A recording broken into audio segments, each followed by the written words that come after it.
Sumusobra na talaga yung kapatid mo, Mia. Lahat naman ay ginawa ko para makabawi sa kanya. Pero hindi ko na kinakaya ang pagre-rebelde niya. Lagi na lang siya umuuwi ng madaling araw. Hindi ako makatulog sa kahihintay sa kanya. Tapos sasabihin pa niya na hindi daw niya ako inutusang hintayin siya? Napakawalang respeto. Nay, kumalma po kayo. Huwag po kayong mag-alala. Pagsasabihan ko po si Eva. Mas mabuti siguro kung magbakasyon muna tayo kina Rosa sa probinsya. Hindi po ba nakakatakot doon, Nay? Nasabi po ni Aling Rosa last time na bawal daw gabihin sa baryong yun. Yun nga ang dahilan kung bakit ako nagdesisyong dalhin si Eva roon para magtino. Doon hindi siya pwedeng gabihin. Kaya mapipilitan siyang manatili sa bahay sa ayaw at sa gusto niya. Pero Nay, sa tingin niyo po ba susunod si Eva sa mga patakaran ng baryo? Alam niyo naman po kung gaano katigas ang ulo ng kapatid ko. Baka nga mas lalo pa siyang mapahamak sa baryong yun.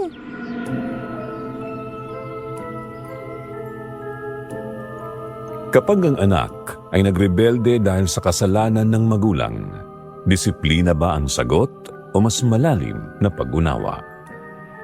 Kung ikaw ang nasa sitwasyon ni Aling Ruth, galit na galit sa iyo ang anak mo dahil iniwan mo siya noong bata pa lang siya. Hanggang saan ang kaya mong gawin para mapatawad ka niya? Paki-comment ang inyong mga sagot sa ibaba. Excited kaming mabasa ang mga ito. At kung ikaw ay naiintrigang malaman ang nakakaantig na kwento ng mag-ina, halina't sabay-sabay tayong makinig hanggang dulo. Magandang araw sa lahat ng avid listeners ng Kwentong Takip Silim, lalo na po sa inyo, Sir Jupiter. Itago niyo na lang po ako sa pangalang Mia.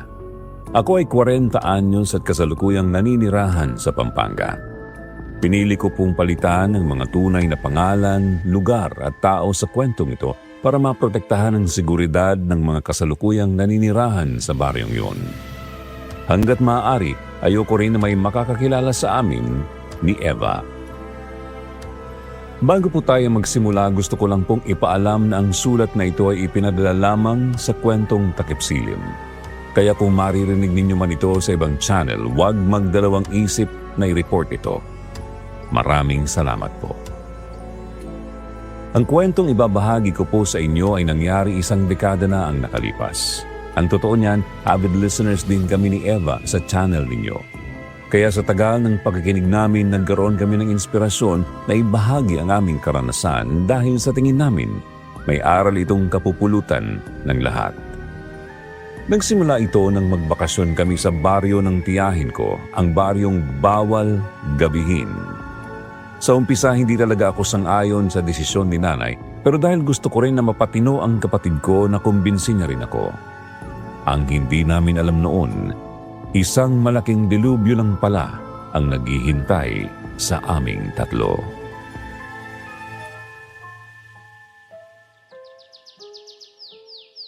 Mabuti naman at gising ka na, Eva. Tamang-tama, luto ng ulam. Maupo ka na tayo, kakain na. Wala po akong gana, Nay. Mauna na lang po kayo.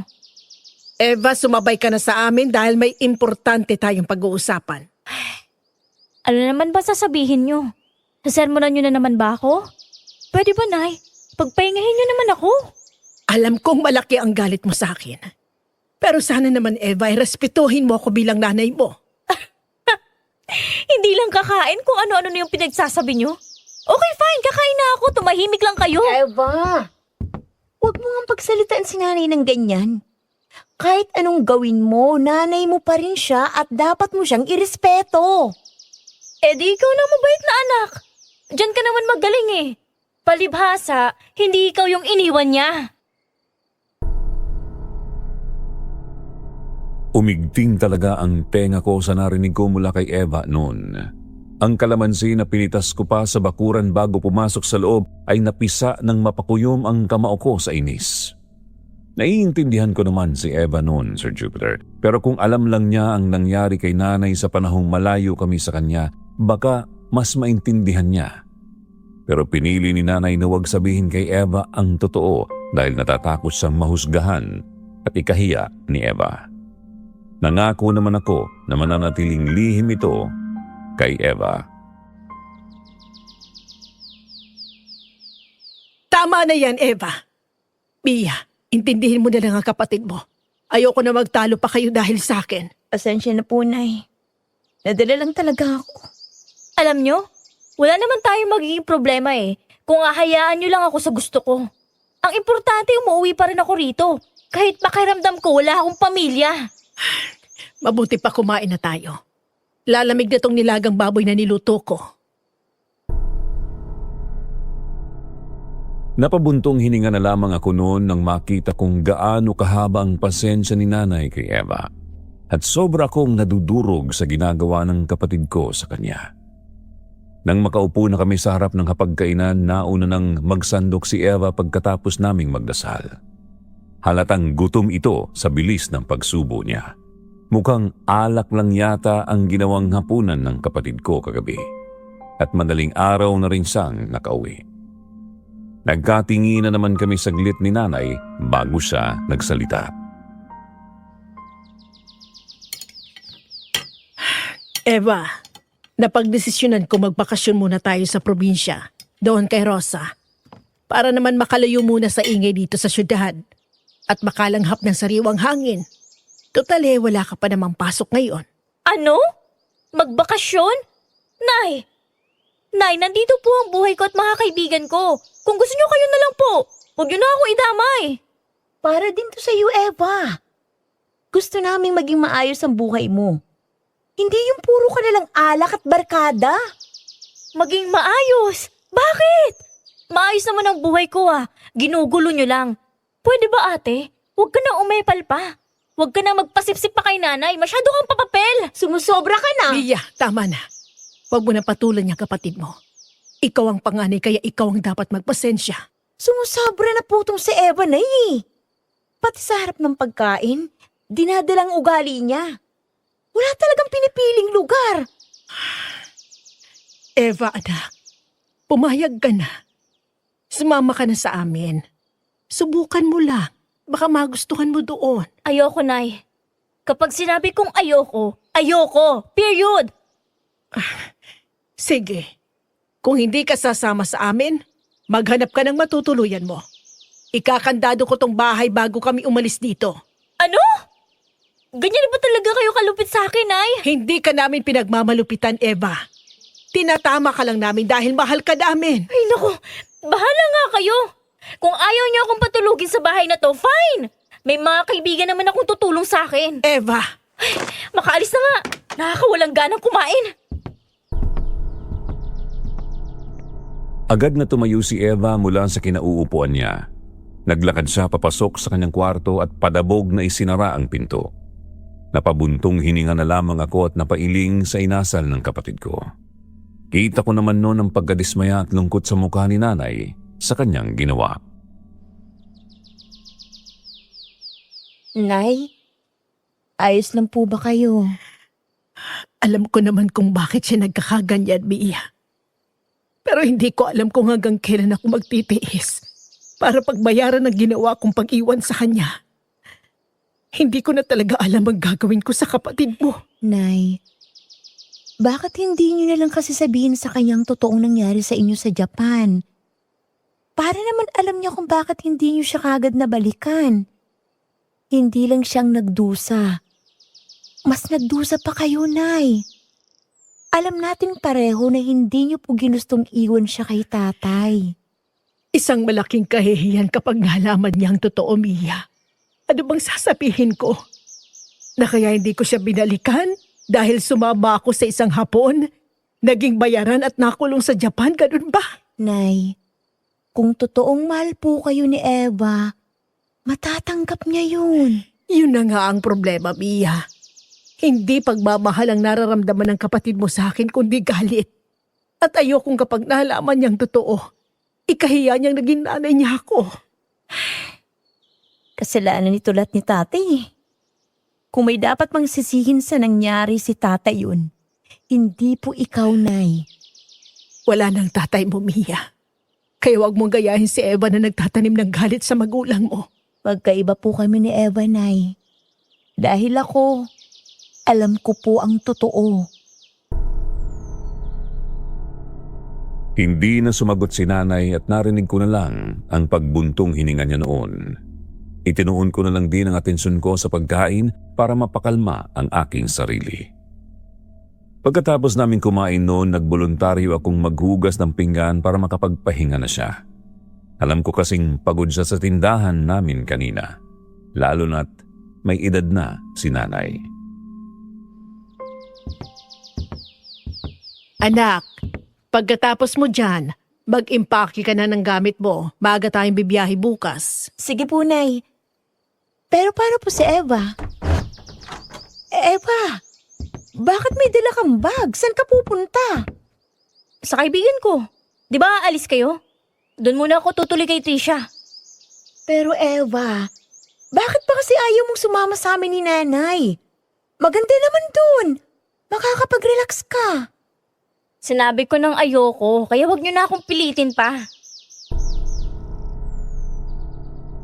Hindi na nga nagpapigil si Eva na umalis noon at napailing na lang ako.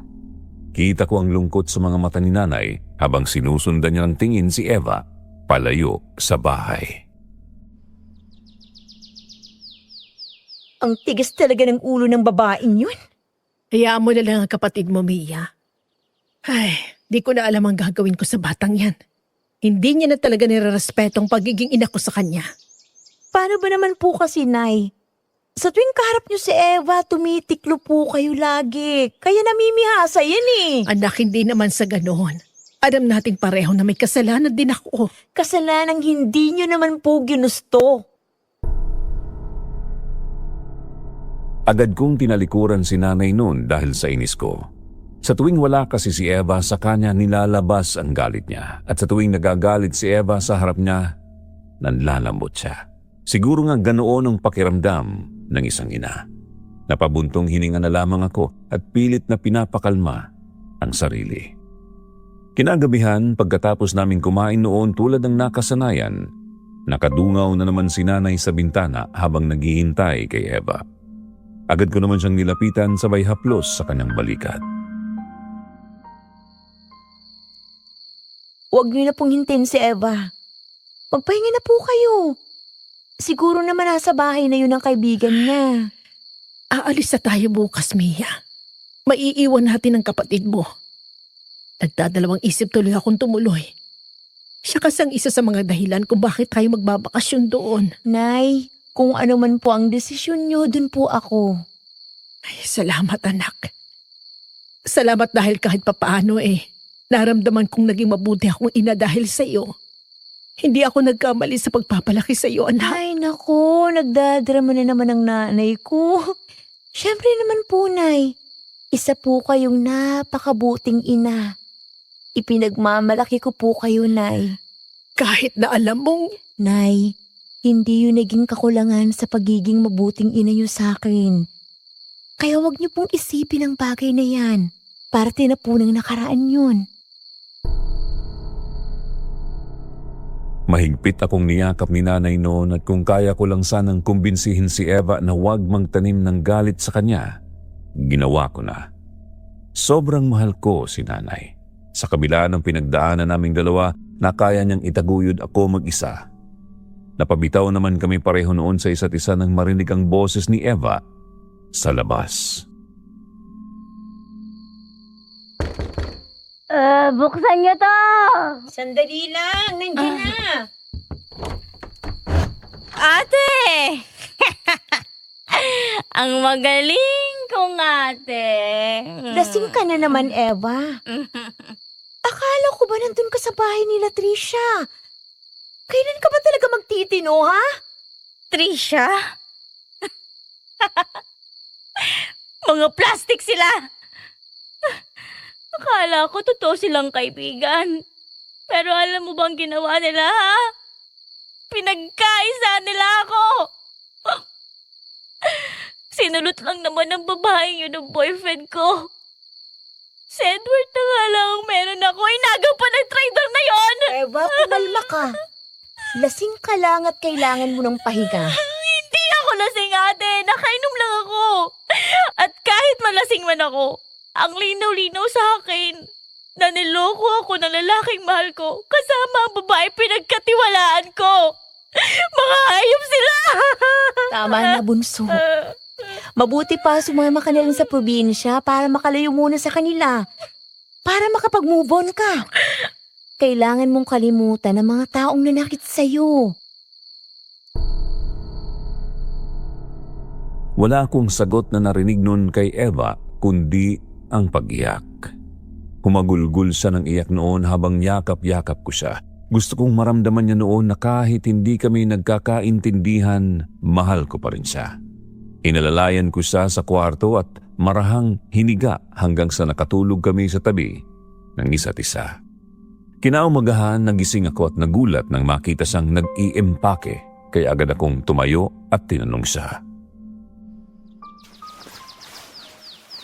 Sasama ka na ba sa amin, bunso?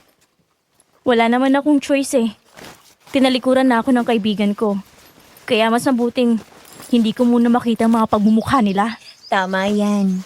Siguradong maaaliw ka dun sa baryo at siguradong matutuwa si nanay nito.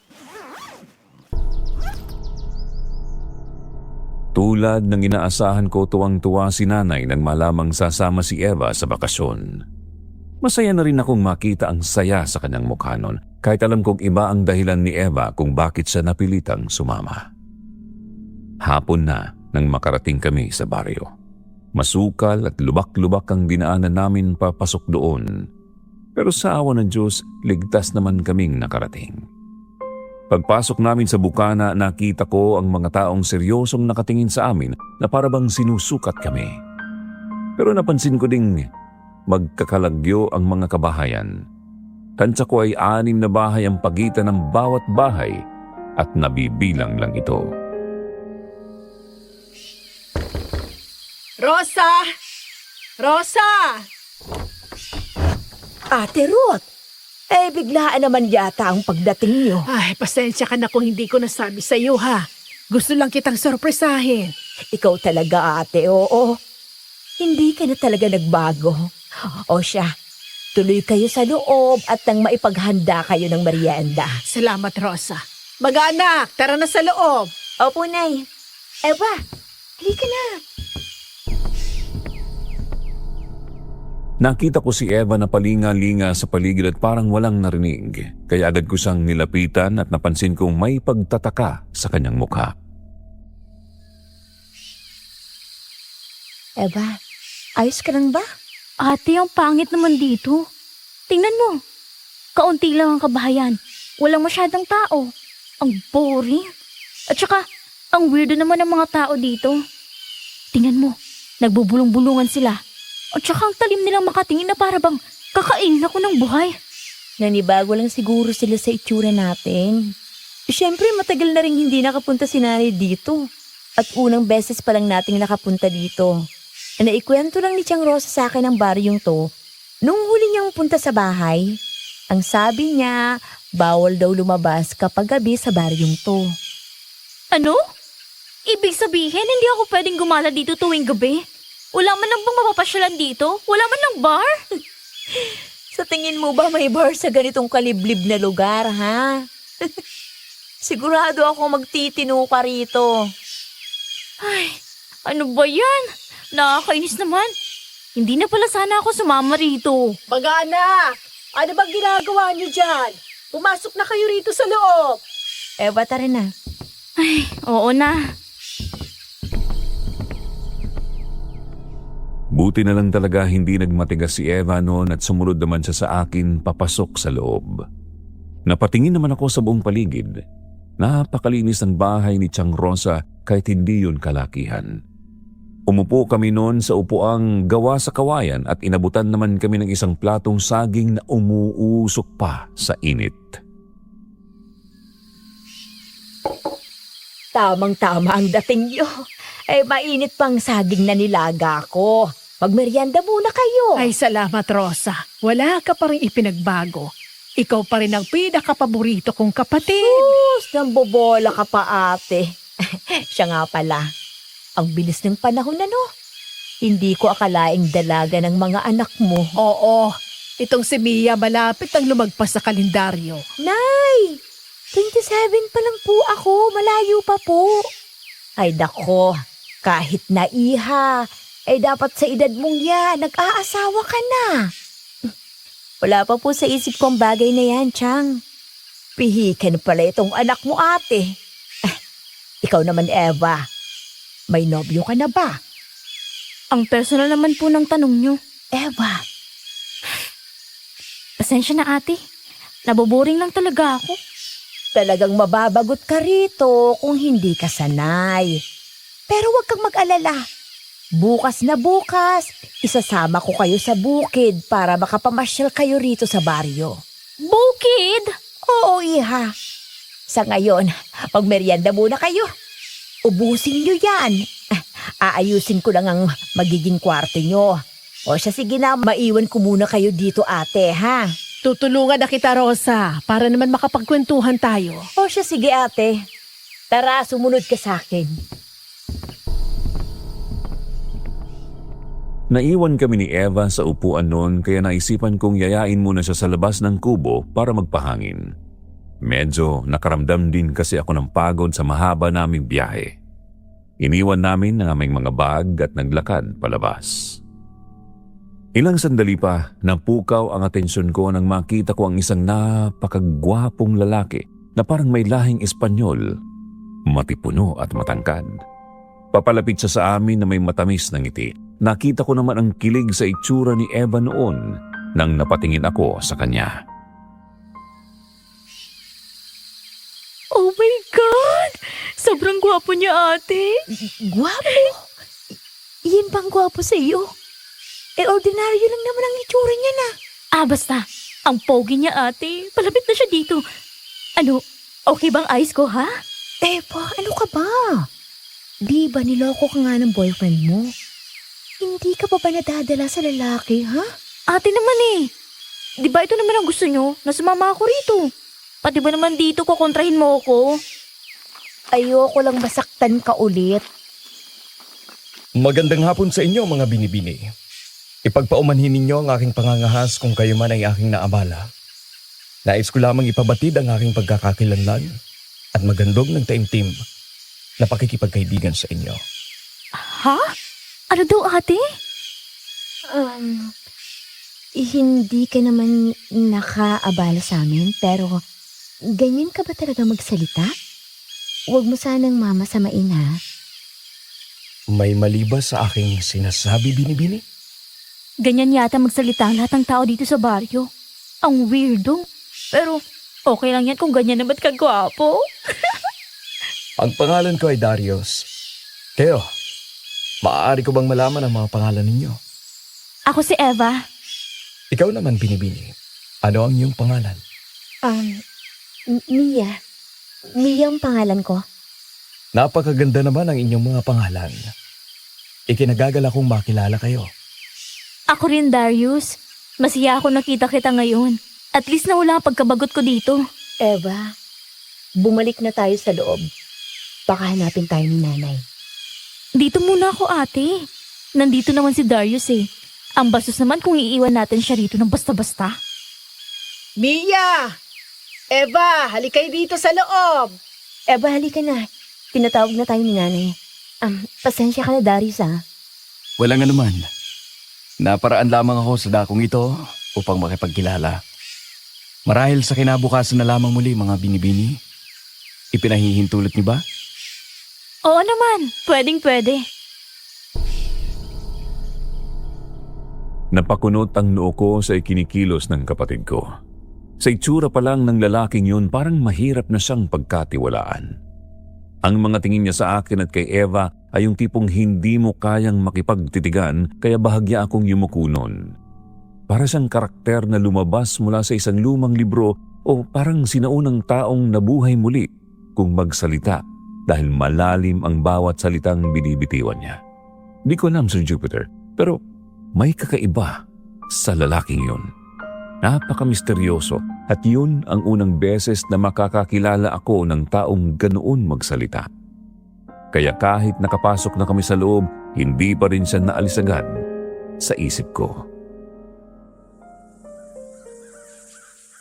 Mia, Ayos ka lang ba, anak? Mukhang malalim yata ang iniisip mo. Huwag mong sabihin gusto mo rin siya, ate. Gusto? Sino? May hindi ka pa sinasabi sa akin, anak. Eva, hindi ko gustong lalaking yun. At mas lalong wala akong tiwala sa kanya. Hindi mo ba napapansin na may kakaiba sa kanya? Sa paraan ng pananalita niya, ang weirdo niya.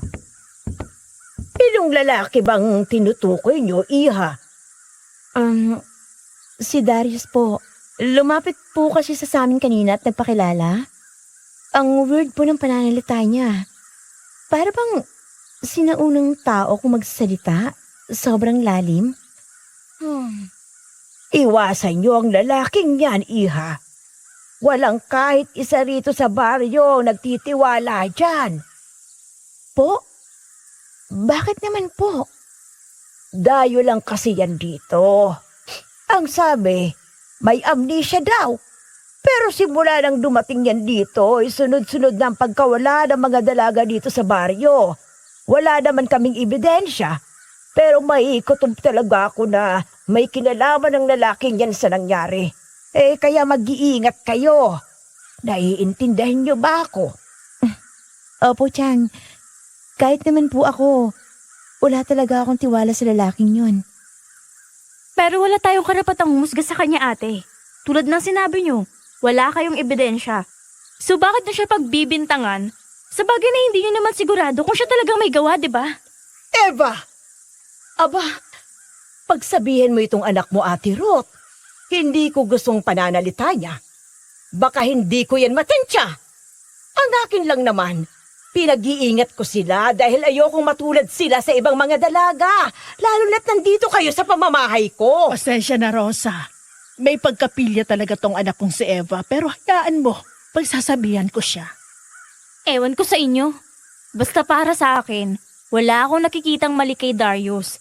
Bukod sa pagiging weirdo niya magsalita. At saka, sobrang gwapo naman niya para maging kriminal. Napailing naman ako sa sinabi ni Eva at hindi ko akalaing ganoon pala karupok ang kapatid ko pagdating sa lalaki.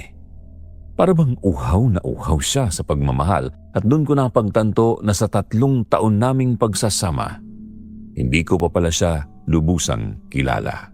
At mas lalo kong naisip na kailangan ko siyang protektahan at bantayan. Mabuti pa ihatid ko na kayo sa inyong kwarto para makapagpahinga. Ate Ruth, ikaw na lang magsabi sa kanila ng patakaran dito sa baryo, ha?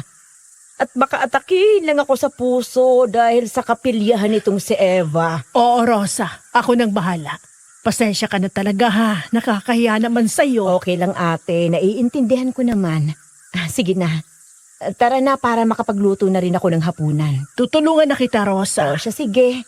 Ihatid muna natin sila sa kwarto ninyo. O, sige, sige. Mga anak, halina kayo. Opo, Nay. Eva, halika na. Nakasunod lang kami noon patungo sa kwarto. Pagkabukas ng pinto, agad kaming pumasok tsaka nilatag isa-isa ang mga dala naming bag. Nilibot ko naman ng tingin ang buong paligid. Napakalinis ng kwarto. Halatang maselan si Chang Rosa pagdating sa kalinisan. Kahit may kalumaan na ang mga gamit, wala kang makikitang alikabok at sapot ng gagamba sa pader. Ganoon kalinis ang kubo at makintab pa ang sahig na tabla na parabang nilalampaso araw-araw. May bintana itong gawa sa sawali ang pinto. Eva, anak.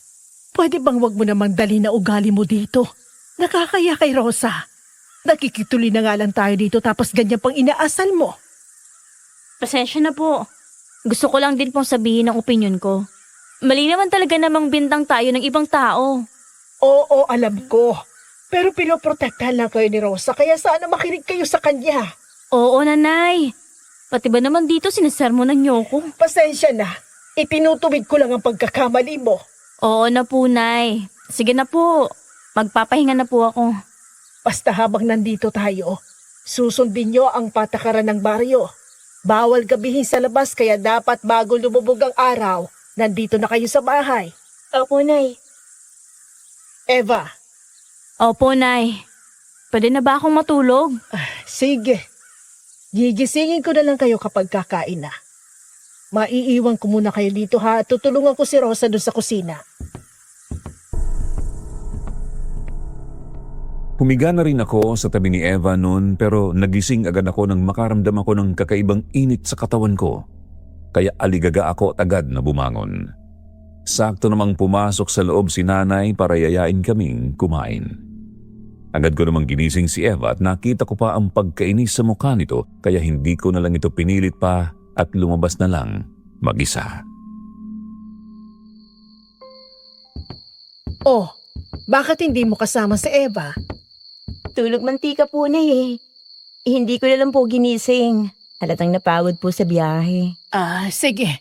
Ipagtitira ko na lang siya ng pagkain para mamaya. Sige po, inay. O siya, halika na. Kumain na tayo. Kumain ka ng marami, iha. Alam kong paborito mo yung tortang talong. Salamat po, Chang. Mabuti ka pa, mabait. Magkaiba talaga kayo ng bunso mong kapatid. Mabait naman si Eva, Rosa. Kaso malaki ang galit niya sa akin kaya naging ganyan ang ugali niya. Hanggang ngayon ba, hindi pa rin niya maintindihan kung bakit mo siya iniwan?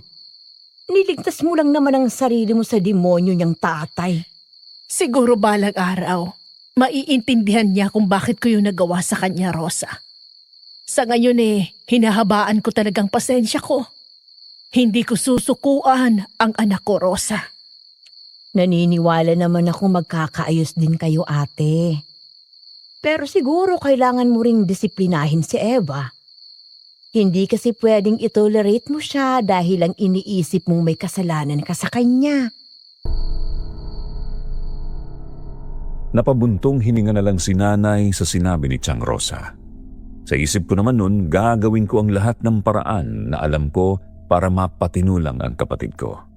Alam kong hindi namin siya pwedeng sukuan. Pagkatapos namin kumain noon, nagpaalam na kami sa isa't isa para makapagpahinga.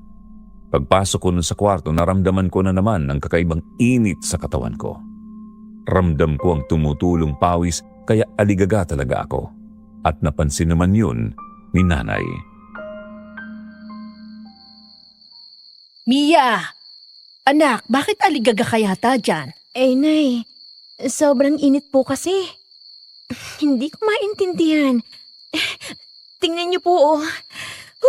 Pawis na po ako. Mabuti pa, magpalit ka na ng damit. Sandong isuot mo. Maghihilamos po sana ako eh.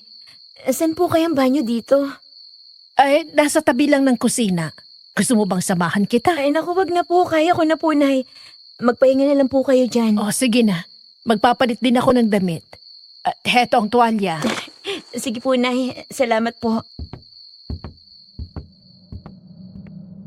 Dahan-dahan akong naglakad papunta sa banyo dala ang tuwalyang ibinigay sa akin ni nanay. Bawat hakbang ko ay rinig na rinig dahil lumang tabla ang sahig ng kubong yun. Pagdating ko sa kusina, nakita ko agad ang pinto ng banyo sa gilid. Pagpasok ko, nakaramdam ako ng takot na hindi ko maintindihan nang makitang may mga siwang ang gitna ng kawayang pader sa loob. Huminga ako ng malalim para pakalmahin ang aking sarili. Niisip ko na lang noon kung bakit ako matatakot kung nasa loob naman ako, di ba? Pero habang binubuhusan ko ng tubig ang katawan ko noon, nakaramdam ako na parang may nakatingin sa akin kaya napatingala ako sa itaas at nakita ko ang maliit na butas sa gilid na nalalagyan lang ng screen na panangga sa insekto. Wala naman akong nakita noon hanggang sa matapos na ako at suot ko na ang tuwalya nang bigla akong makarinig ng pag-angil sa itaas ng banyo. At doon ko nakitang nilalang na maitim ang muka, mapupula ang mga mata, may matutulis na pangil at sungay kaya napasigaw ako noon sa takot. Halimaw! Halimaw! Nay! Tiyan Rosa! May halimaw po sa itaas! Oh, Diyos ko! Mia! Anong halimaw? Anong nangyayari sa'yo? Anak, ayos ka lang ba? Bakit ako tatakot ka? May halimaw po ako nakita sa itaas ng banyo. Nakakatakot ang itsura, Chang. Ay, Diyos ko. Teka. Titingnan ko. Wala naman akong nakita, Mia. Imposible po, Chang. Nakita po ng dalawang mata ko. Mapupula ang mga mata niya. Matutulis ang pangil. May dalawang sugi na parang demonyo. Nakakatakot po. Ay, siguro nga tama ang sinasabi ng anak ng kapitbahay namin sa Aurora. Parehas na parehas ang nakita ninyo. Kaya ibig sabihin, hindi lang siya gumagawa ng kwento. Kaya po ba bawal gabihin dito sa baryo niyo, Chang? Ay, ang totoo niyan, hindi yan ang rason kung bakit nagkaroon kami ng patakarang bawal gabihin. Ginawa ang patakarang yan simula nang may mga kultong napadpad dito sa baryo namin noon. 1 dekada nang nakalipas. Sa katunayan, ikaw at ang anak ni Aurora lang ang nakakita sa sinasabi mong halimaw.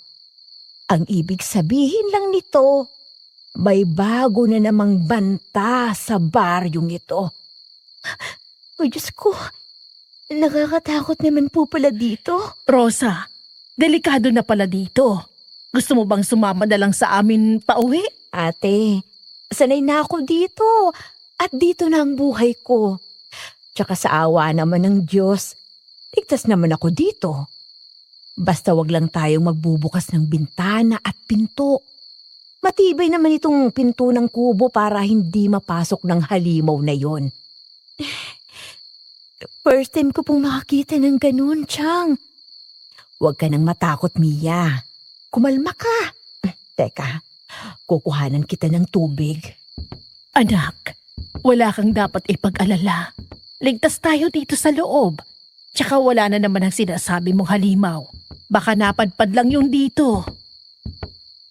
Bakit gising pa kayo? Ano nangyayari dito? May... O wala, anak. Nagugutom ka na ba? Opo. Bigla pong kumalamang sikmura ko. May makakain pa po ba dyan? Ay, oo naman. Tinakpan ko sa mesa ang pagkain mo, anak. Kumain ka na. Napakunot noo ako sa sinabi ni nanay noon. Hindi ko maintindihan kung bakit niya ako pinigilan na sabihin ang nakita ko. Pero bago pa ako nakapagtanong sa kanya, bumalik si Chang Rosa na may dalang isang basong tubig at iniabot yun sa akin. Eto ang tubig, iha. Salamat po, Chang. Ipapaalala ko lang sa inyo na huwag kayong magbubukas ng bintana sa kwarto nyo. Maging maingat na lang tayo, Ate Ruth. Oo, Rosa.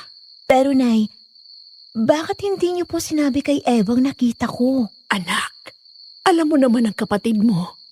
Kapag nalaman niya ito, baka matakot pa siya't umuwi. Alam mo naman ang pag-iisip niyan, hindi ba? Para sana maging aware siya na hindi siya dapat gumagala sa baryong to basta-basta. Baka mamaya, dali na naman niya ang ugaling lakwatsyera niya dito sa baryo at mamroblema pa tayo. Alam naman niya ang patakaran dito sa baryo, anak. Tsaka wala naman siyang pwedeng puntahan dito o mga kaibigan.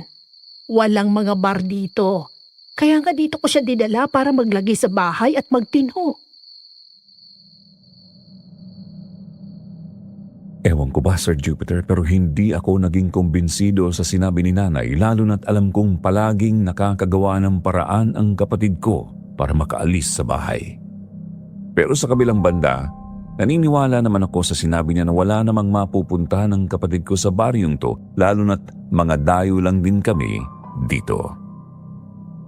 Pagkatapos ng aming pag-uusap noon, natapos na rin si Evang kumain at sabay-sabay kaming pumasok sa loob ng kwarto. Nauna na akong humiga at nagsimula na naman ang init na nararamdaman ko. Pero wala akong magawa noon kundi tiisin yun at ipagdasal ko na lang na makatulog ako. Hanggang sa hindi ko na malayang nakatulog ako. Nagising lang ako nang marinig ko ang boses ni Nanay at Eva. Eva, hindi mo pa kilala ang lalaking yan. Ayoko lang na mapahamak ka, anak. Mapahamak? Eh di ba napahamak na ako dahil sa kapabayaan nyo? Wala na pong mawawala sa akin, Nay. Matagal na akong binaboy ng sariling tsuhin ko. Binaboy? Ano bang pinagsasabi mo, Eva? Kung inaakala niyong galit lang ako dahil sa pag-iwan niyo sa akin, nagkakamali kayo. Alam niyo ba kung bakit galit na galit ako sa inyo? Gusto niyo bang malaman ng totoo? Oo, Nay! Binaboy ako ni Chong Gusting. Paulit-ulit. Hindi lang isang beses, kundi gabi-gabi sa loob ng 4 na taon! Nanlaki ang mga mata ko sa sinabi ni Eva. Hindi ko alam kung paano magre-react noon at sumikip talaga ang dibdib ko. Hindi ko akalaing hindi lang pala pagmamalupit ni Chang Berden ang naranasan niya kundi pati pambababoy ng asawa nito. Doon ko mas lalo nga intindihan ang lalim ng sugat sa puso ni Eva.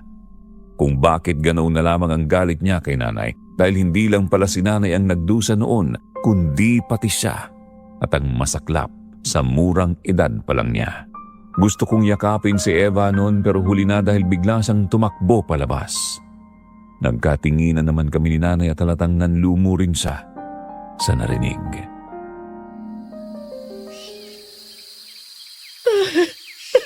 Nay, bakit hindi man lang natin nalaman agad yun? Ang buong akala natin, si Chang Berden lang ang may atraso kay Eva. Pero pati palang asawa niya, demonyo. Napakawalang hiya nila. Bakit hindi ko malang agad nalaman ang totoo? Kaya pala gano'n na lang ang galit ni Emma sa akin. Nagigipihan na rin pala ang buhay niya sa mag-asawa.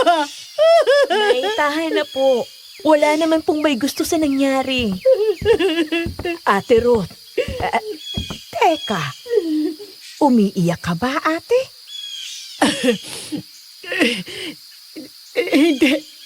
Hindi. Bakit, Rosa? Si Eva, nakita kong sumama kay Darius. Pinapauwi ko pero ayaw makinig sa akin. Puntahan mo nga ang kapatid mo, Mia. Baka kung anong gawin ng lalaking yun sa kanya. Ano? Nasaan ho sila, Chang? Nandun sa tapat ng bahay ni Darius. Hindi na ako nagpaligoy-ligoy pa noon at agad akong lumabas ng bahay para puntahan si Eva. Hindi naman nagkamali si Chang Rosa dahil ako mismo ang nakakita kay Eva na masayang nakikipag-usap kay Darius. Huminga ako ng malalim para pakalmahin ang aking sarili dahil ayoko namang magmukhang bastos sa harap nila. Eva! Ate, anong ginagawa mo rito? Ikaw ang dapat kong tanungin. Bakit kasama mong lalaking yan?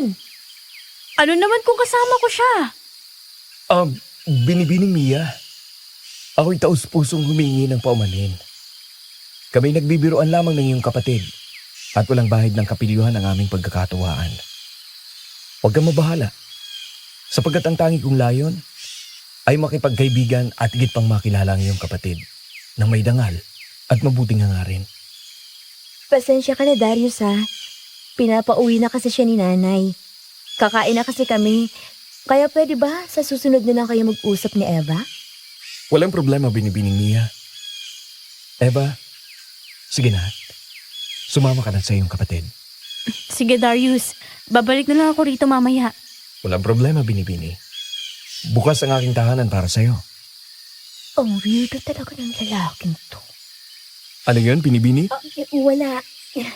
Iuwi ko ng kapatid ko. Tara na, Eva.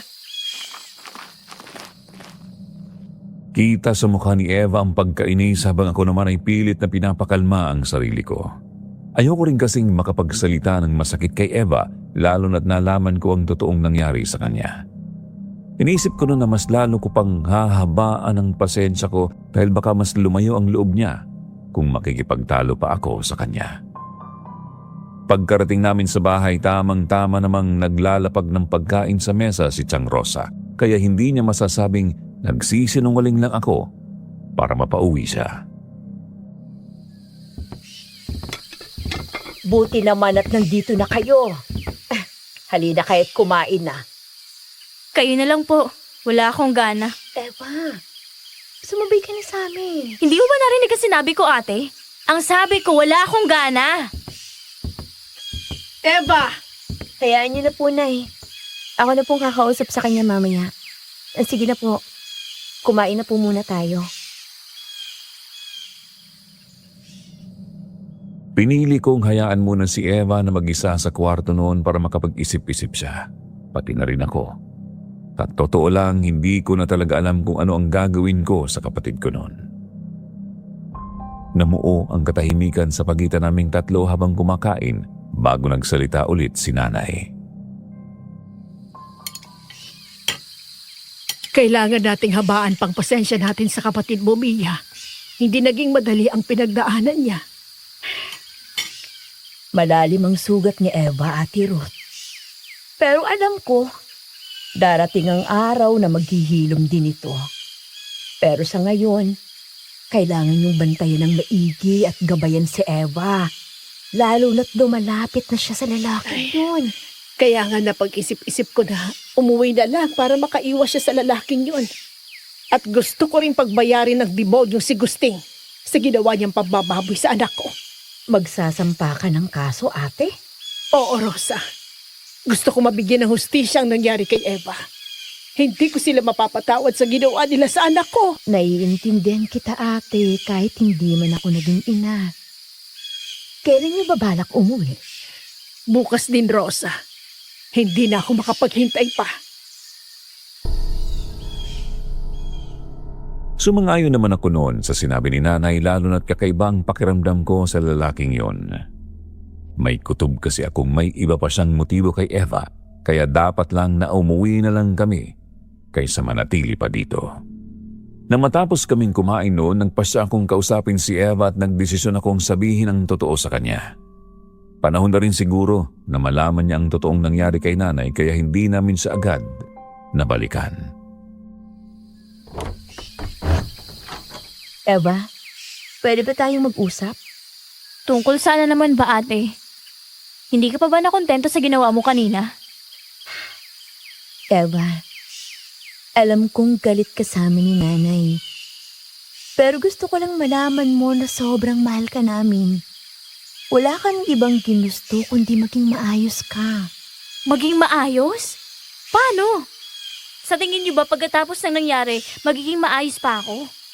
Ang dumi-dumi ko ng babae at wala nang maayos pa sa akin. Eva, wag mong sabihin yan. Ano ba gusto niyo sabihin ko? Na kaya nasira ang buhay ko dahil sa pag-iwan ng magaling kong ina. Ganun ba?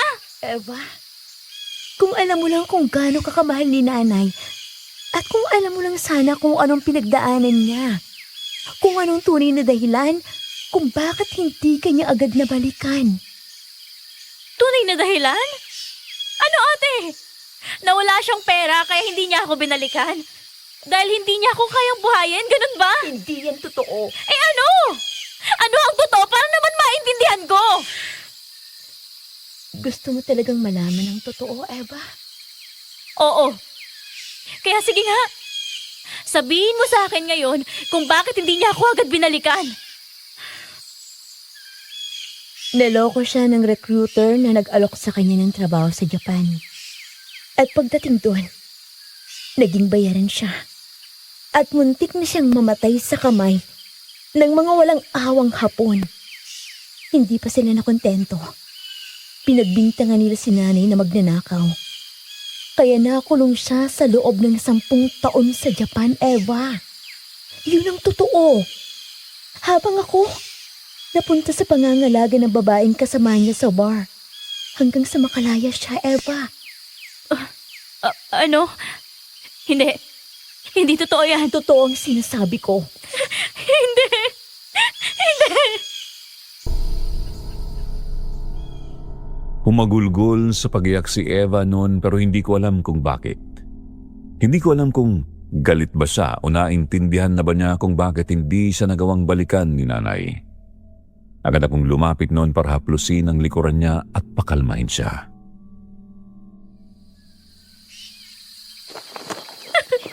Tana, ayoko nakikita kang umiiyak. Bakit nilihim niyo sa akin to, ate?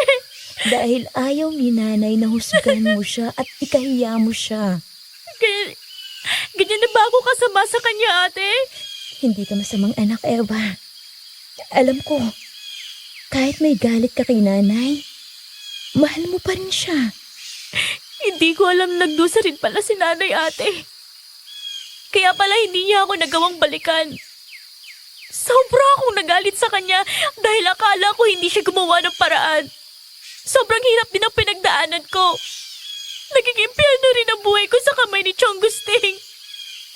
Iniisip ko noon, naku, hindi lang ako iniwan ni nanay. Hindi ko sana mararanasan yon. Sobrang sakit, ate. Sobrang sakit. Eva, bunso, ang sabi ni nanay kanina, uuwi na raw tayo. Pagbabayarin niya raw ang demonyong yun. Mabibigyan na ng hustisya ang nangyari sa iyo. Hiyang-hiya ako kay nanay, ate. Sana mapatawad niya ako. Ikaw lang naman ang hinihintay ni nanay eh. Alam mo kung gaano kanya kamahal. Huwag kang mag-alala. Kakausapin ko si nanay. Patawarin mo rin ako, ate. Sorry sa lahat ng nasabi ko sa iyo. Eva, wala kang dapat ihingi ng tawad sa akin. Bilang ate mo, naiintindihan kong nararamdaman mo. Kaya tahan na, okay? Huwag ka nang umiyak, bunso. Teka, kukuha lang ako ng tubig. Dito ka lang, babalik ako. Tanging pagyango lang ang naging tugon ni Eva sa akin tsaka ako lumabas ng kwarto para kumuha ng tubig. Nadatnan ko naman si Chang Rosa at nanay na nag-uusap at napatingin sila sa akin. Nakangiti akong lumapit kay nanay para yayain siyang pumasok sa kwarto at kausapin si Eva. Nay, gusto po kayong makausap ni Eva. Gusto niya pong humingi ng tawad sa inyo. Talaga, anak? Ibig sabihin, hindi na siya galit sa akin? Opo, Nay. Kaso nahihiya po siya sa inyo eh. Teka, ano bang sinabi mo sa kanya at nagbagong isip ng kapatid mo? Sinabi ko po ang totoo. Sinabi ko po sa kanya ang nangyari sa inyo sa Japan. Ano? Bakit mo naman ginawa yun? Nay, wala na po kayong dapat ikatakot. Tanggap po lahat ni Eva at sa katunayan, mas naintindihan pa niya kung bakit hindi niyo siya agad nabalikan nun. Pero, Sige na, Nay. Puntahan niyo po siya sa kwarto. Mauna na po ako sa inyo. Kukuha lang po ako ng tubig. sige, Mia. Walang mapaglagyan ang tuwa ko noon, Sir Jupiter. Habang iniisip kong magkakaayos na rin sa wakas sina nanay at Eva. Pero yun ang akala ko. Dahil nang papasok na ako sa kwarto noon, biglang bumukas ang pinto at lumabas si nanay. Wala naman dito ang kapatid mo, Mia. Ano ho? Kanina lang iniwan ko pa siya dito sa kwarto. Nagpaalam pa nga ako na kukuha ng tubig kasi umiiyak po siya. Pero wala siya, Mia. Ibig sabihin, nagdadrama lang si Eva kanina? Pero imposible naman yun. Kitang-kita ko kung paano siya nasaktan at umiyak. Baka bumalik siya sa bahay ni Darius. Biglang kumulo ang dugo ko sa narinig ko mula kay Chang Rosa. Hindi ko akalaing magsisinungaling ang kapatid ko. Parang ang hirap paniwalaan na nagdadrama lang siya, Sir Jupiter. Kumaripas ako ng takbo pabalik sa bahay ni Darius. Sa mga oras na yon, nadala na ako ng emosyon kaya pagkarating ko sa pintuan, kumatok ako ng malakas. Ilang beses din yon bago binuksan ni Darius ang pinto. Binibining Mia, ano't naparito ka sa aking abang tahanan? Nasaan ang kapatid ko? Ilabas mo ang kapatid ko! Kapatid, wika mo? Hindi ba't siya iyong isinama pa uwi sa inyong tahanan? Umalis siya. Wala siya doon at sigurado akong bumalik siya dito dahil yun ang sabi niya kanina. Kaya pakiusap, ilabas mo ang kapatid ko! Patawarin mo ako, binibining Mia. Dato't isang mabigat na paratang ang iyong ibinabato sa akin. Wala akong nalalaman ng guilt sa kinaroroonan ng iyong kapatid. Ni hindi siya sumilong sa aking pamamahay. At kung ipagpipilitan mo ang iyong hinala, Mapipilitan akong ipatawag ang kapitan upang pairalin ang nararapat na katarungan. Ano? Ikaw pa talagang may lakas loob magpatawag ng kapitan? Talastas mo na mataas ang aking paggalang sa mga kababaihan, Binibining Mia. Kaya't wag mo sanang subukin ang hangganan ng aking pagtitimpi. Agad akong napayuko nang magtama ang aming mga paningin. Hindi ko kinayang makipagtitigan sa kanya at bigla na lamang uminit ang pakiramdam ko. Narinig ko naman noon ang boses ni nanay mula sa likuran. Anak, mukhang nagsasabi naman siya ng totoo. Baka wala talaga si Eva dyan. Pero Nay, nasan ho siya? Hindi ko rin alam. Mabuti pa'y libutin na lang natin ang buong baryo at magtanong-tanong. O baka naman nagpahangin lamang yun sa bukid. Pero Nay, hindi niya kabisado ang mga daan dito. Kaya nga hahanapin natin siya, Mia. Baka naligaw na yon. Tutulong ako sa paghahanap kung pahihintulutan ninyo. Salamat, iho. Ituturo ko sa inyo ang daan papunta sa bukid kung nais ninyo. Sa ilang oras ng aming paghahanap, hindi pa rin namin nakita si Eva. Kahit anino man lang niya. Pero habang naglalakad kami, may napansin ako. Parang naliligaw kami dahil pabalik-balik lang ang daan na dinadaanan namin. Doon ako nagsimulang makaramdam ng kaba, lalo na't wala akong tiwala kay Darius. Parang paulit-ulit lang ang daan na dinadaanan natin ah. Oo nga, anak. Yan din ang napansin ko. Darius, iho, hindi ba't alam mo ang pasikot-sikot na daan dito? Magpatuloy lamang tayo sa paglalakad at huwag kayong mabahala. Batid ko ang mga landas sa dakong ito. Wala naman yata dito si Eva. Bumalik na lang tayo sa baryo. Baka nakauwi na siya. Hindi na kayo makakabalik pa.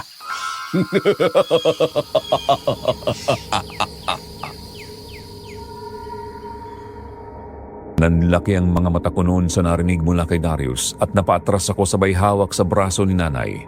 Halatang nagulat din si nanay at kinabahan. Nagulantang naman kami nang biglang naging pula ang kanyang mga mata at tinubuan siya ng matutulis na pangil at sungay. Napahawak si nanay sa dibdib at halos mawalan ako ng hininga noon sa takot at kaba. Sus Mariusen! Ikaw? Ikaw ang halimaw na nakita ko kagabi? Lumayo ka sa amin. Sinasabi ko na nga ba? May kakaiba sa'yo! Halimaw ka! Halimaw! Diyos ko! Anong klaseng? Nay! Nay, ang puso niyo! Makakukumpleto na din ang aking mga alay ngayong gabi. Alay? Tama.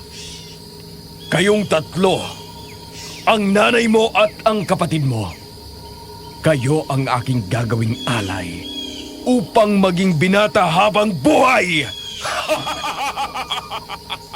Tama nga ang hinala ko na ikaw ang kumuha sa kapatid ko. Walang hiya ka? Wala kang puso! Nasaan si Eva? Nasaan ang kapatid ko? Huwag kang mag-alala dahil magsasama din kayo. At tama, wala akong puso dahil lahat kayo ay papatayin ko! Hindi kita hahayaang sakta ng nanay at kapatid ko. Nasaan si Eva? Ilabas mo siya! Papatayin kita! Iho, maawa ka. Wala kaming kasalanan sa'yo. Alam ko may kabutihan pang natitira sa puso mo. Iho, huwag mong gawin ito. Sa isang igla parang hangin na dumaan sa harap ko si Darius. Ramdam ko ang bigat ng kanyang katawan na bumangga sa amin. Narinig ko ang sigaw ni nanay noon nang may malamig na kamay na pumisil sa leeg ko. Mahigpit, napakahigpit. Sinubukan ko pang kumawala pero hindi ko magawa. Bitawan mo ako! Hindi ako Iho, tama na! Tama na! Tama na! Tama na!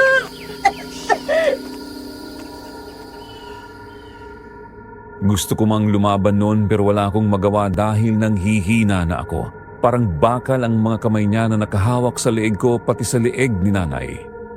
Nanlalabo ang paningin ko humahalo ang demonyong tawa niya sa tibok ng aking puso. Parang umiikot ang mundo.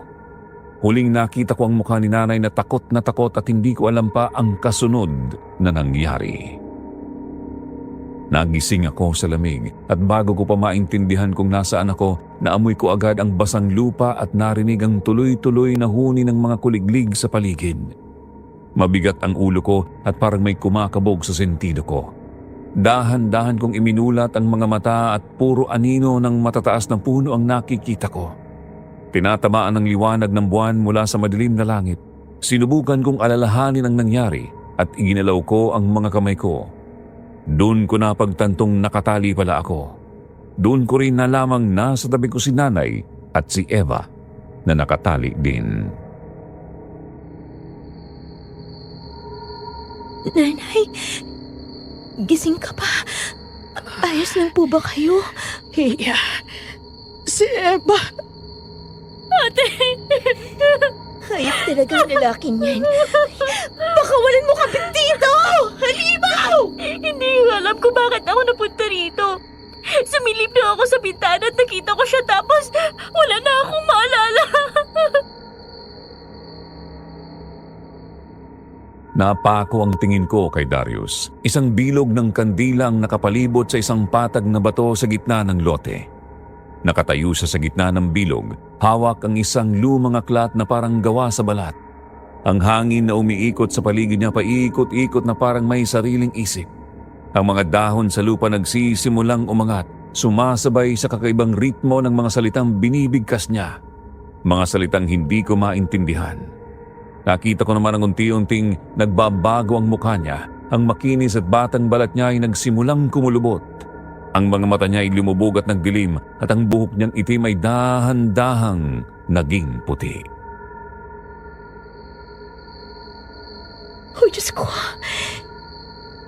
Isa siyang matanda. Matanda? Oh my God, ate, ang pangit niya! Malapit na. Malapit na. Anong ginagawa mo? Pakawalan mo kami dito. Manloloko? Isa ka palang matanda! Aswang! Tumahimik ka.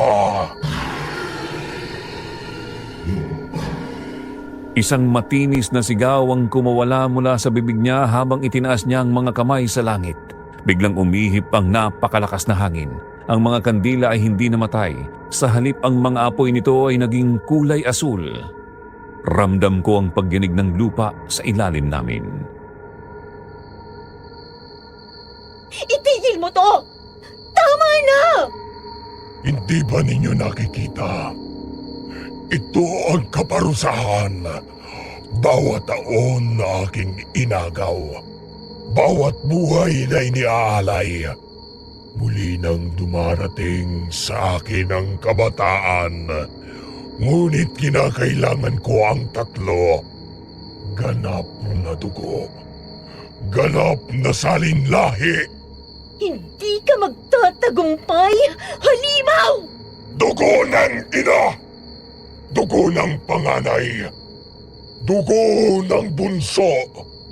Sa ilalim ng buwan, ibalik mo sa akin ang mga taon!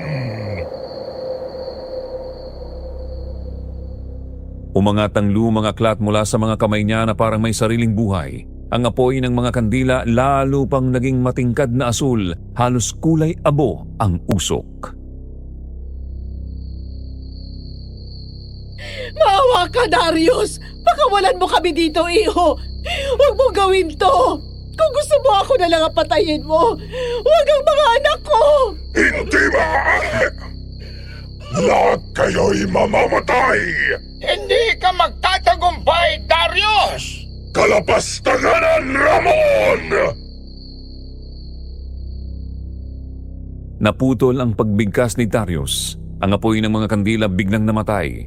Sa may entrada nakatayo ang matandang lalaking nakasuot ng bandana. Mahaba ang puting buhok at suot ang lumang kasuotan ng albularyo. Hawak-hawak niyang buntot ng mahabang latigo. Sabi ni nanay, buntot ng pagi yun at namangha ako nang magliwanag ito habang inuusal niya ang mga salitang Latin. Hindi! Hindi maaari! Ang iyong ritual ay marmi. Ang dugo ay hindi susi sa kabataan, kundi sumpa sa kaluluwa. Linti kang matanda ka! Heto pa ang para sa iyo! Linti ka! Ang sakit! Udas ka! Lumayo ka sa akin! Heto pang sa iyo! Ilang hampas din ang natamo ni Darius sa paghampas ng matanda ng buntot ng pagi sa kanya. Mabilis naman siyang nakaiwas sa sumunod na hampas at biglang nagbago ang kanyang anyo. Nanginginig ang katawan niya na parang may puwersang pumipilit palabas. Unti-unti, tumubo ang dalawang sungay sa kanyang ulo. Namula ang kanyang mga mata tulad ng halimaw na aking nasilayan kagabi.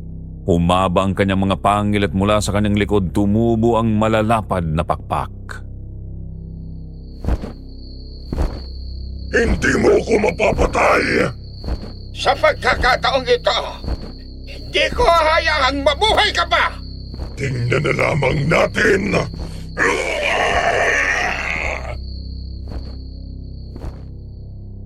Sa sobrang bilis ni Darius, hindi agad nakaiwas si Apo Ramon. Isang iglap lang tinamaan siya at tumilapon palayo.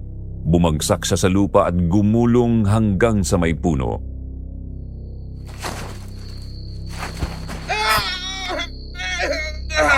Matanda ka na!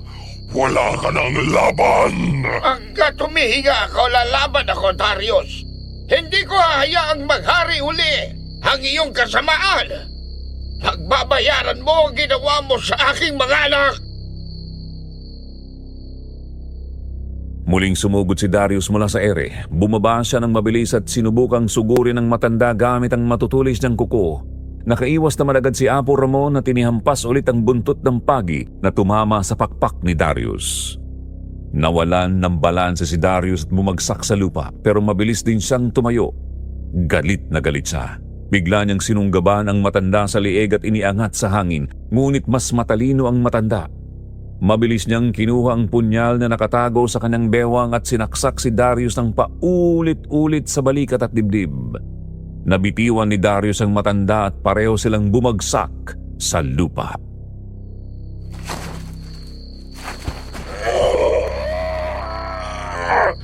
Ano ang ginawa mo? Espesyal ang punyal na ito na minanapa mula sa aking mga ninuno. Para ito sa katulad mo. Matagal ko na rin hinintay ang pagkakataong ito, Darius. Kung noon ay nakatakas ka pa, ngayon, mamamatay ka na! Hindi! Hindi mo! Ala ni Jesus! Babalik ka sa impyerno!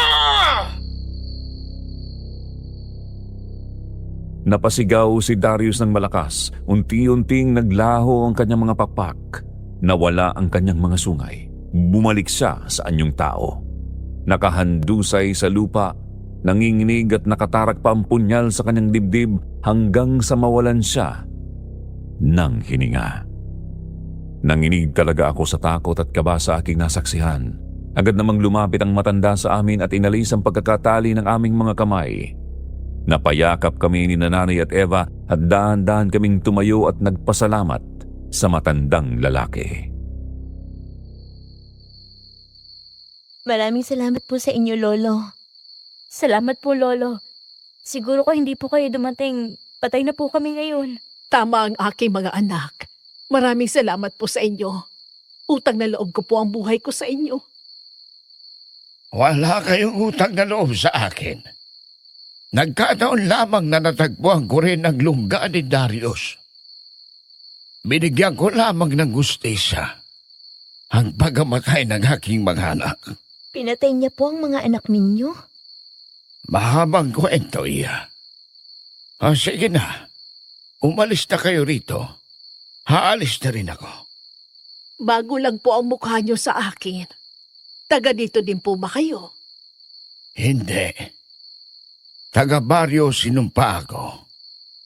At nang malaman kong dito siya nagtatago, hindi na ako nagpaligoy-ligoy pang magpunta rito. Buti nga po't napatay niyo siya. Hindi lang siya masama kundi maluloko rin. Naloko talaga niya ako sa kagwapuhan niya. Yun pala, hindi yun ang tunay niyang itsura. Pero maniwala kayo o hindi, Nay. Ate, hindi ako sumama sa kanya. Wala talaga akong naalala kanina kung paano ako napunta rito. Dinamit ang kanya ng itim na mahikaya. Ganyan ang mga aswang. Tuso at mapanlinlang. Kaya huwag kang basta-bastang magtitiwala sa kahit kanino.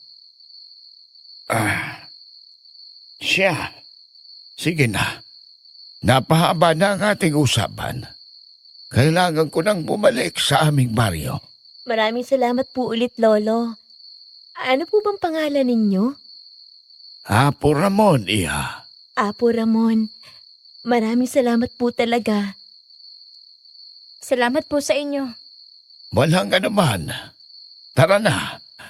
Muwi na rin kayo. Delikado ang manatili sa gubat na ito. Sige po. Nay, tara na po. Oo, anak. Teka lang ang tuhod ko. Dahan-dahan lang. Inalalayan naming maglakad si nanay noon dahil inaatake na naman siya ng rayuma, dala ng katandaan niya. Nakasunod lang kami kay Apo Ramon sa paglalakad. Tansya ko nasa mahigit 1 kilometro rin ang aming nilakad. At tanging liwanag ng buwan ang nagsilbing ilaw namin. Malamig ang paligid at tanging kuliglig lang ang naririnig. Hanggang sa may isang malaking uwak ang dumaan sa harapan namin, kaya napatigil kami. Nakakatakot naman ang ibong yan. Uwak. Isang palatandaan ng kamalasan. Bilisan ninyo ang paglalakad. Malapit na kayo sa bukana ng baryo. Teka, Apo Ramon, ayos lang po ba kayo? Oo naman, iha. Napagod lang ako kanina sa laban namin ni Darius. Apo, sumama na lang po muna kayo sa amin. Doon po muna kayo magpalipas ng gabi para makapagpahinga. Di ba po, Nay? Oo nga, Apo. Para naman makapagpasalamat kami sa inyo. Ay. Sige. Magbibigyan ko kayo. Nakumbinsi naman namin si Apo Ramon na sumama sa amin pero bago pa kami makarating sa bahay, biglang umatake ang isang malaking ibon. Buti na lang at agad kaming nakailag. Narinig ko si Apo Ramon na may inuusal na hindi ko maintindihan at nakita kong kumalma ang ibon. Doon ko napagmasdan ng maigi ang itsura nito. Para itong agila pero mas malaki at mahaba ang katawan. Ang mga pakpak nito ay umaabot ng 2 hanggang 3 metro kapag nakabuka. Mahaba at matalim ang tuka at ang mga mata, kulay dilaw. Kanina uwak. Ngayon naman ibon. Sigurado akong alaga ni Darius ito. Alam na ng ibong ito na patay na. Ang tagapangalaga niya. Ibig sabihin, gusto niyang magiganti. Paano mo sila nagagawang pakalmahin, Apo? Pansamantala lang ito gamit ang isang orasyon. Kaya bilisan nyo na ang lakad habang may bisa pa ito. Dahil sigurado nga atake uli ang ibong yun sa atin. Hindi niyo po ba siya kayang labanan? Iha, wala akong dalang panlaban dahil naiwan ko sa gubat ang butot ng pagi. At ang punyal. Sige po, Inay. Bilisan po natin. Kaya niyo po ba? Oo, anak. Kaya ko pa. Ay, Diyos ko. Ano bang nangyayari? Bakit nangyayari sa atin ito? Kasalanan kong lahat ng ito. Huwag na kayong magsisihan. Hindi ito ang tamang oras para dyan. Kita kong hirap talaga si nanay noon sa paglalakad at tinitiis niya lang ang sakit ng paa niya hanggang sa makarating na nga kami sa bahay ni Tiang Rosa. Kita ko ang pag-iling ni Eva na parabang sinisisi niya talaga ang sarili niya sa nangyari kanina. Kita naman ang pagkagulat sa mukha ni Tiang Rosa at ang pag-aalala nang makita kami. nakita ko pang hawak-hawak niya ang kanyang rosaryo. Ate Ruth, Eva, Mia, saan kayo nanggaling? Anong nangyari? Teka, sino yung kasama nyo? Siya po si Apo Ramon. Siya po ang nagligtas sa amin sa kami ng aswang na si Darius. Ate, nandiyan ang ibon. Pumasok muna tayo sa loob. Sige, tara po sa loob, Apo Ramon. Sige, Iha. Teka, ano bang nangyayari? Ano bang sinasabi niyong aswang si Darius? Diyos ko, nagsisimula na siyang umatake. Kung aswang yan, Apo Ramon, pwede po ba namin gamitin ang asin at bawang na panlaban? Yun pong napapanood ko sa TV. Oo, Iha. Kung meron kayong bawang at asin, ihanda na ninyo ang mga ito. Sige po, Apo. Anak, wag kayong lalabas. Sinisira niyang bintana. Napakalakas ang ibon na yan. Ganyan talaga kapag alaga ng itim na aswang.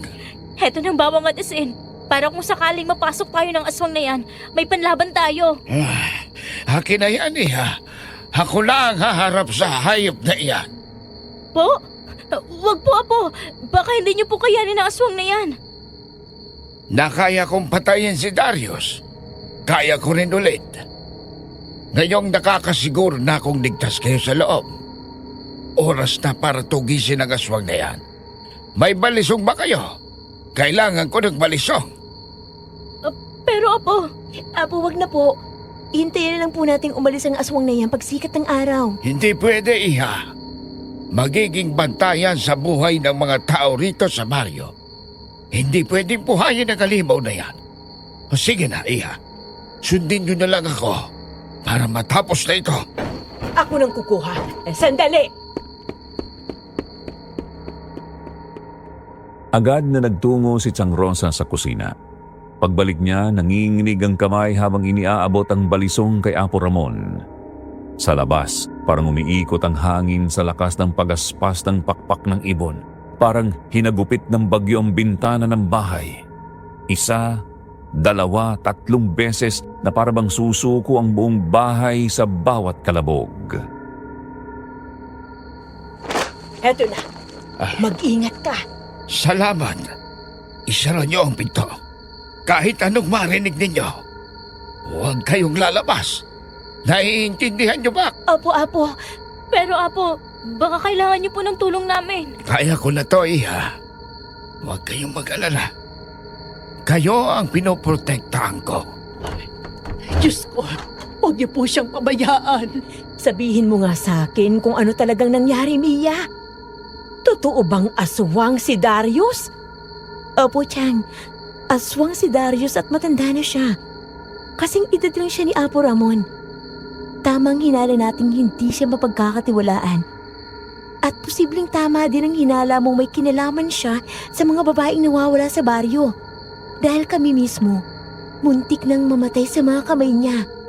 Ginawa niya kaming alay para manatili ang kanyang pagiging bata. Kung ganon, posibleng ng mga babaeng yun ay ginawa niyang alay para maging ganon kagwapo, bata at itsura niya. Lintik kang halimaw ka! Si Apo Ramon, ate! Tingnan mo! Agad akong lumapit sa bintana at sumilip sa siwang kung saan nakita ni Eva ang pangyayari sa labas. Nakita kong tumilapon si Apo Ramon sa lupa nang tamaan siya ng pakpak, ngunit mabilis ang gumulong at nakabangon agad. Namangha talaga ako noon sa lakas na meron siya sa edad niya. Hindi ka makakalapit! Ang galing talaga ni Apo. Nakakabilib ang lakas niya sa tanda niyang yan. Ipagdasal na lang natin, Eva, na maging maayos ang lahat. Mia, Eva, ano ba nakikita niyo? Kumusta si Apo?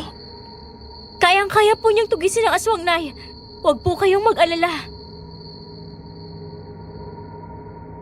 Kahit pa nakita kong mukhang agrabyado na ang aswang, hindi pa rin mawala sa puso ko ang kaba, pag-aalala at takot para kay Apo Ramon. Gusto kong lumabas sa mga oras na yon para tulungan siya, pero mahigpit niyang bili na wag kaming lalabas kahit anong mangyari. Umalingaw-ngaw ang huni ng ibon. Mas matinis at mas masakit sa tenga. Sa sandaling umatras ang hayop, mabilis na lumapit si Apo Ramon at sinabuyan ito ng asin at bawang. Heto pa! Saluhin mo! Magsama-sama kayo ng amo mo sa impyerno! Sige pa, Apo! Kaya mo yan! Heto pa!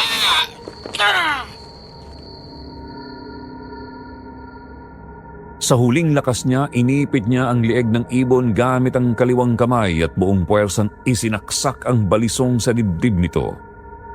Bumagsak ang ibon sa lupa. Nangisay, unti-unting nag-iba ang anyo nito. Ang mga balahibo ay nalalagas, ang pakpak ay numinipis hanggang sa magmukhang isang malaking paniki na wala ng buhay.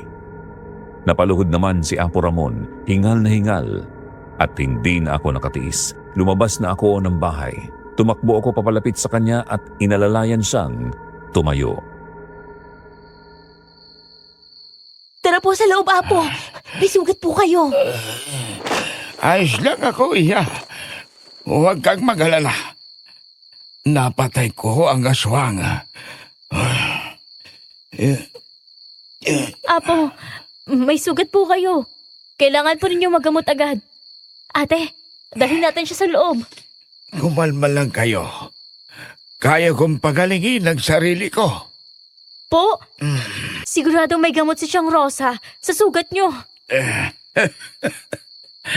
Malayo ito sa bituka, mga Iya. Nakita kong bahagyang dinuduraan ng kanyang laway ang sugat habang iniihip. Napakunot naman ang noo ko noon sa ginawa niya at nakita kong humupa ang dugo nito at naigalaw na niya ng maayos ang braso niya. O ano? Sabi ko naman sa inyo, malayo ito sa bituka. Ang galing niyo naman po. Mabuti naman po't okay lang kayo, Apo. Wala kayong dapat na ipag-alala sa akin. Bia! Eva! Pumasok na kayo sa loob! Alalayan niyo si Apo! Apo, tara na po sa loob para makapagpahinga po kayo. Sige, Iha. Salamat. Inalalayan namin si Apo Ramon papasok sa loob ng bahay. Pag-upo niya, ramdam na ramdam ko ang bigat ng pinagdadaanan niya. Dito niya ikinuwento ng buo sa akin kung bakit naging mortal niyang kaaway ang aswang na si Darius. Apo Ramon, paano niyo po nakilala si Darius? At paano niyo po nalaman na aswang siya? Pasensya na po kung naitanong ko pero curious lang po talaga ako eh. Mahabang kwento, Mia. Gusto ko lang po sanang malaman kung okay lang po sa inyo na magkwento. Pero kung hindi, naiintindihan ko naman po. Matalik kaming magkaibigan ni Darius noon. Bata pa lang kami. Malapit kami sa isa't isa. Pero habang lumalaki, magkaiba ang pinili naming landas. Naging albularyo ako at siya naging aswang. Naging aswang? Ibig sabihin po ba tao siya dati? Oo, Iha. Nalulung siya sa sugal noon at nang malubog siya sa utang niya, ibinenta niya ang kanyang kaluluwa sa pinuno ng mga aswang kapalit ng perang pambayad sa utang. Nang una, tinanggap ko pa rin siya. Mas nangibabaw kasi sa akin ang aming pagkakaibigan noon. Pero ngayon po, itinuring niyo na siyang kaaway. Oo, dahil trinraydor niya ako. Nang mabuntis ang asawa ko, inaswang siya ni Darius at nawala ang panganay naming anak sa sinapupunan niya. At bago ko pa siya napatay, nakatakas siya. Nawala na parang bula. Grabe, ang sakit naman po pala nang nangyari sa inyo. Nawalan po kayo ng anak. Sobrang sakit, Iha. Pero sinubukan kong bumangon noon para sa asawa ko. Nagsimula muli kami at nagkaroon ng pangalawang anak. Mahigit 2 dekada din kaming nabuhay ng payapa. Pero ang akala naming payapang buhay, biglang naging magulo nang pumasok si Dario sa buhay ng anak naming dalaga. Ginamit niya ang gwapo at bata niyang itsura noon para mapaibig ang aking dalaga. Matagal bago ko nalaman ang lihim nilang pagkikita. At huli na ang lahat. Namatayan uli ako ng anak dahil sa kanya. Nakakalungkot naman po. Sa kabila ng pagpili niyo sa pagkakaibigan yung dalawa at pagtanggap niyo sa kanya, nagawa pa niya yun sa inyo. Wala talaga siyang puso. Halimaw talaga siya. Kaya nga hindi ako sumuko at tumigil sa pagtugis sa kanya. Pagkatapos ng ilang taong paghahanap, may nakapagsabi din sa akin kung nasaan siya. Kaya hindi ko na pinalampas pa ang pagkakataong yun. Para mabigyan ng hustisya ang pagkamatay ng aking mga anak. At ngayon po, nakuha niyo na po ang hustisya na gusto niyo. Nagtagumpay po kayo. At bukod pa doon, nailigtas niyo po ang buhay namin. Kaya sobra po kami nagpapasalamat sa inyo. Masaya akong nailigtas ko kayo, Iha. Pero mas masaya ako na nakuha ko ang hustisya para sa mga anak ko. Bago ako mawala sa mundong ito. Siguradong matutuwa po ang asawa niyo na nagtagumpay kayo sa pagbibigay ng hustisya sa anak niyo. Tama ba ako? Tama ka dyan, Chang. Wala na ang aking asawa. 4 na taon ako mag-isa. Kaya gusto ko na rin sumunod sa kanya. Pasensya na po. Hindi po namin alam. Huwag naman po kayong magsalita ng ganyan, Apo. Mabubuhay pa kayo ng matagal. Yun ang totoo. Pero iniisip ko rin na may mga tao pang nangangailangan ng aking gamutan sa aming baryo. Kaya habang kaya ko pa, mabubuhay pa ako para maglingkod sa kanila. Lalong-lalo na sa Diyos. Napangiti naman kami pareho ni Chang Rosa sa sinabi ni Apo Ramon dahil kitang-kita namin noon kung gaano kabusilak ang puso niya. Kaya hindi na ako nagtataka kung bakit sa tanda niyang yun, malakas pa rin siya. Binigyan siya ng mahabang buhay at kakayahang makapanggamot dahil nakikita ng Diyos kung gaano kabusilak ang puso niya. Matapos ang aming pag-uusap noon, nagpaalam ako para makapagpahinga. Nang papasok na sana ako sa kwarto, napatigil ako nang marinig ang pag-uusap ni Nanay at ni Eva. Patawarin niyo po ako, Nay. Alam ko po na naging salbahe po akong anak sa inyo. Pero nadala lang naman po ako ng galit nun eh. Sobrang sakit din po kasi na sinapit ko sa kami ni Chong Gusting. At iniisip ko nun na kung hindi niyo ako iniwan, hindi sana mangyayari sa akin yun. Pero sobrang hirap din pala na sinapit niyo sa Japan. Nakulong pala kayo ng mahabang panahon doon. Kaya hindi niyo agad ako nabalikan. Sorry po, Nay. Hindi ko po alam na nadudusa rin po pala kayo. Wala kang dapat ihingi ng tawad sa akin, anak. Ako ang dapat humingi ng tawad sa iyo dahil tinago ko ang totoo. Natakot ako na baka husgahan mo ako. Natakot ako na baka hindi mo matanggap na naging mayarang babae ang nanay mo. Nay, ganito na lang po. Pero kung sinabi niyo lang po sa akin ng totoo, hindi ko kayo husgahan. Pati ako, napagdaan ng gamitin ng katawan ko. Mas masaklap pa.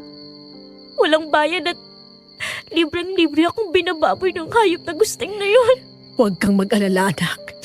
Bibigyan ko ng hustisya ang nangyari sa iyo. Ipakukulong ko si Gusting. Wala na akong pakialam kung kapatid ko pa si Berden. Maraming salamat po, Nay. Salamat dahil hindi po kayo sumuko sa akin. Anak, hindi kita susukuan. Alam ng ate mo na hindi ko sinasadyang iwan ka doon. Wala akong pagpipilian doon kundi tumakbo palayo sa bahay habang hinahabol ako ng tatay mo ng itak. Sanggol ka pa lang noon habang nakahiga sa loob ng kwarto kaya wala akong nagawa. Gusto kitang kunin noon sa kwarto pero papatayin ako ng tatay mo kapag bumalik pa ako sa bahay na yun. Patawarin mo ako, anak. Nay, pinapatawad na po kita. Naiintindihan ko na pong lahat. Kaya wag na po kayong umiyak. Ayoko po nakikita kayong umiyak. Mahal na mahal ko po kayo. At pangako, babawi po ako sa inyo. Hindi ko mapigilang mapaluha sa aking nasaksian sa loob ng kwarto. Sa wakas, nagkaayos na rin ang dalawang taong mahal ko. Mahigpit silang nagyakapan noon kaya hindi ko napigilan ang sarili kong pumasok para yakapin sila. Pwede pong makisali sa yakap niyo? Ate, oo naman ate. Halika dito, anak. Masayang masaya ako na nagkaayos din kayo sa wakas, Nay, bunso.